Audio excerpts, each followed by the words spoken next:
What's going on, guys? Man, here in this episode I'd like to address an issue which pops up often when I'm training on the Beastmaker 2000 hangboard in the gym or on video.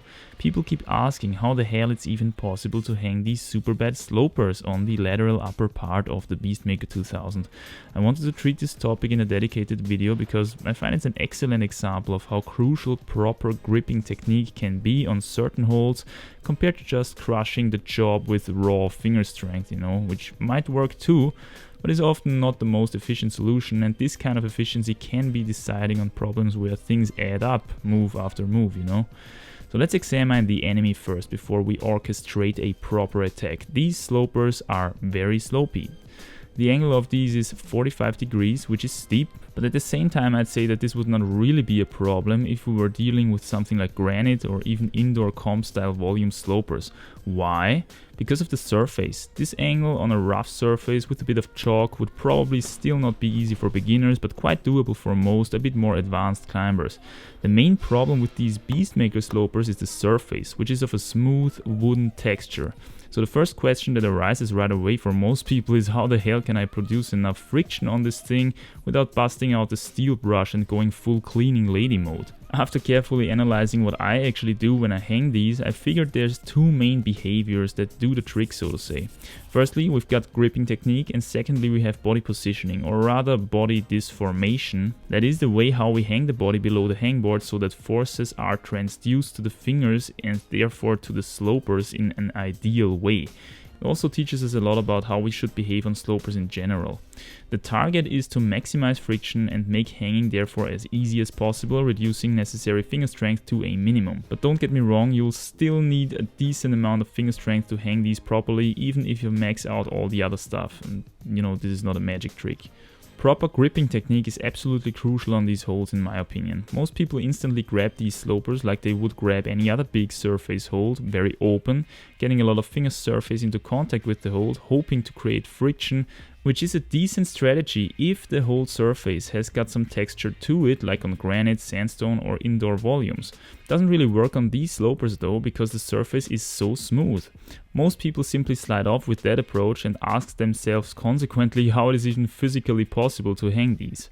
Here's what did the trick for me in terms of gripping technique. Imagine if it weren't a sloper but an edge you're holding onto. Use a half crimp grip like you would use on the small lower lateral edges. You can even use them to warm up, by the way, for the slopers. And focus on loading all the weight as much onto your most outer fingertips as possible. As if you would transform your fingers into a hook whose tip is sinking itself into the surface of the sloper like a claw, creating mad friction because the surface is now massively reduced and therefore the pressure massively increased. Maybe it takes 2 or 3 tries to get used to this strange way of holding a sloper, but you should notice a difference quite soon. And in my experience, this can be a useful option for other slopers out there as well. Although it's often counterintuitive to grab them like that, definitely a useful option in your gripping technique toolbox. It still requires some finger strength too, because you have to be able to transduce the holding force to your fingertips as if hanging on a small hold, which means you gotta have at least some experience with small holds in the first place, if that makes sense. Now let's take a look at body wriggling, as the pros probably call it. We see bent arms, shoulder blades flaring out a bit, chicken wing style, hollow back and slightly tucked legs. Why is that? Well, essentially this allows us to put as much weight as possible onto our fingertips, which is why this ties seamlessly into gripping technique from before.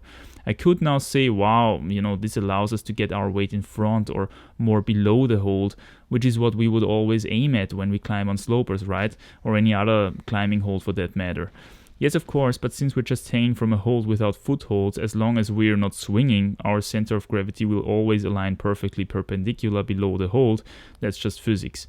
The question is rather, how much do we have to deform the body Quasimodo style so that we get the most weight onto the fingertips, and for most people, especially if it's their limit finger strength wise, this will look like bent, flared out chicken wing arms, hollow back and slightly tucked legs, which is also why climbers take on this body shape when they get more and more pumped and run out of energy, which is also why most beginners intuitively bend arms, because they are actually stronger that way, as I explained in another video.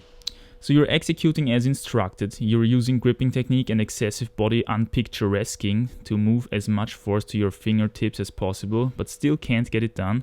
Well, I'm a nice guy and like to give you here a few more tips and details which do not hurt to know. First of all, one detail which makes everything much easier is utilizing the little corners at the edge to the next sloper towards the center of the hangboard by digging your index finger into these and compressing them together, so to say. This makes a huge difference in terms of friction, and it teaches us an important lesson. Always make use of sidewalls in pockets or other holes flanked with sidewalls. The advantage in terms of friction is huge, as you will feel on your skin after a day on pockety terrain. If you want to have an extra challenge, you can try to leave out these corners and hang the slopers that way.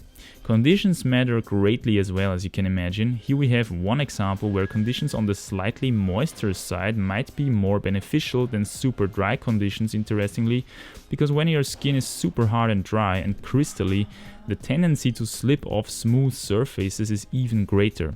So maybe make use of some sandpaper to get rid of any very tough callus. Adam Ondra even talked about how he sometimes uses sandpaper during bouldering comps because he has too much tough skin from the hard outdoor climbing to hold the most often big slopey comp holes, you know.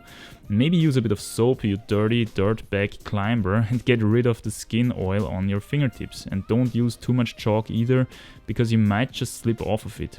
Chalk quality is a huge one too. Mealy, bad quality chalk will probably give you a tough time on these holes, so much so that you probably could use them as a chalk tester, so to say. Good chalk will really set itself apart here. Also, all Beastmaker 2000 hangboards are slightly different from each other. Maybe not so much in terms of shape, but definitely in terms of surface and therefore friction and hold difficulty, which becomes especially noticeable on those slopers. On some Beastmakers they are just easier to hold, on others they are harder. If you've maxed out all these variables and you still can't get it done, guess what? You need more finger strength. Simple as that. More finger strength helps, of course, always. That's it for this one, fellow monkeys. Drop a like if you've got something from it, that's cool, and share your tips and experiences with gripping technique down below. I'm sure people gladly learn from them too. And yeah, let me wish you a very nice Christmas as well here. And I'll see you soon, probably a lot fatter in the next one. Bye!